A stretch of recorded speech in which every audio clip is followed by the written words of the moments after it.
Hey, what's up? Me again. So Arturia have announced their new Keylab Essential Mk3 lineup. This is the new iteration from the previous Mk2. And does this still provide one of the best value for money keyboard controllers on the market?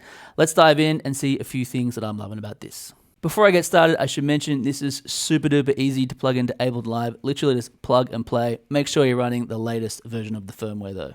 So the Keylab 49 range do a few things. They integrate really well with your digital audio workstation. Here I have it linked up to Ableton Live, and it also integrates with the software bundles that it comes with, which is Analog Lab, which is 2,000 presets from all of the Arturia V Collection instruments. And so it's kind of broken down into a few sections here. We have the pad section, which do a couple of really great things. It can trigger clips in Ableton Live, plus it can also be drum pads for finger drumming and triggering samples.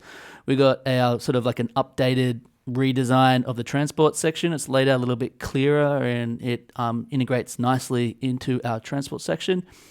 This screen is a kind of like a huge upgrade from the Mk2. We have a lot of deeper integration with your digital audio workstation plus Analog Lab. And you can really kind of deep dive and customize and make your own user mappings, as well as having default templates for your DAW and for Analog Lab. This here is really useful. There's a lot of creative control here. You can use it for programming your own chords onto your own scales and customizing your own arpeggiators.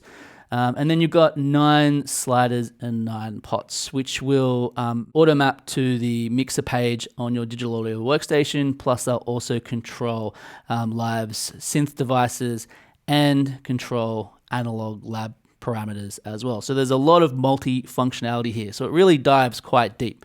So let's go back to the pads and see what we can do here. See these colors? These are sort of showing me that I have clips present in clip slots, which you can see on Live's display. And if I use the encoder, I can actually scroll through different scenes and you'll see that the pad behavior changed because it's showing 2 sets of clips at a time. So if I go to the top, press that, triggers that clip. Nice.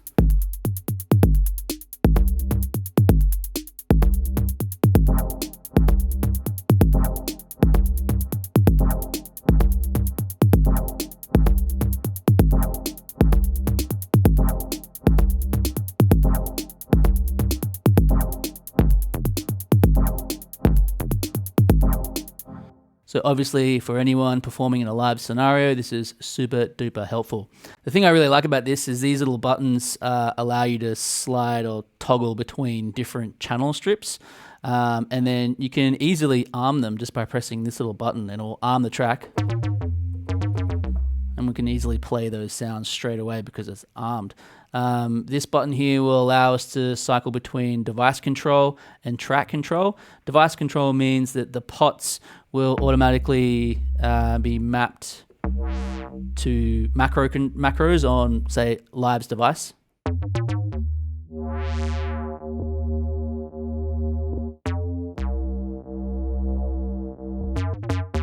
Which is really useful.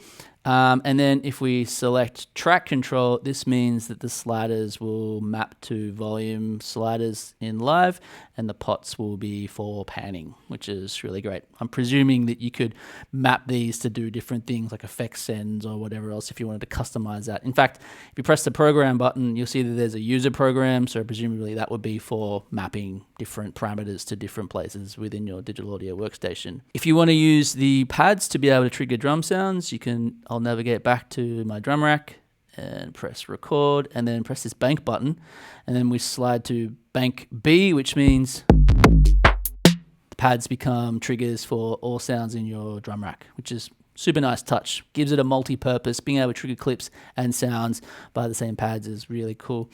These pads are a bit bigger than the Mk2 and then they sort of they're backlit.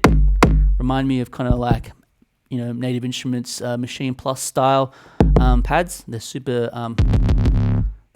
responsive and they also respond to pressure as well. So if you have a instrument set up that responds to pressure, you could use that pressure to modulate a cutoff filter, for instance. That would be a good use for that. Let's move on. So if I press this program button, this will select the ability to be able to open up Analog Lab and use the controller to edit parameters and change sounds within Analog Lab.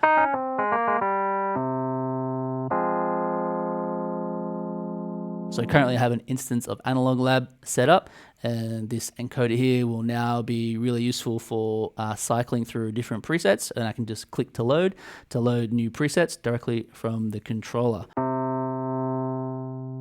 These pots are automatically mapped to just change different parameters on Analog Lab as well. So you can see there's a lot of integration between this with your DAW and Analog Lab. And if you're not using Analog Lab, I really recommend you get it and use it because it is amazing. There's a lot of really awesome, playable, useful sounds in there. One of the things I really liked about Arturia keyboard controllers is the ability to have creative ways of playing sounds and having chord presets built in to the keyboard controller is really useful. You can trigger single chords using one key.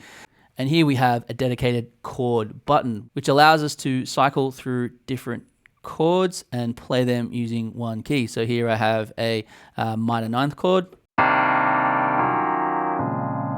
right, or a major 9, minor 7, major 7,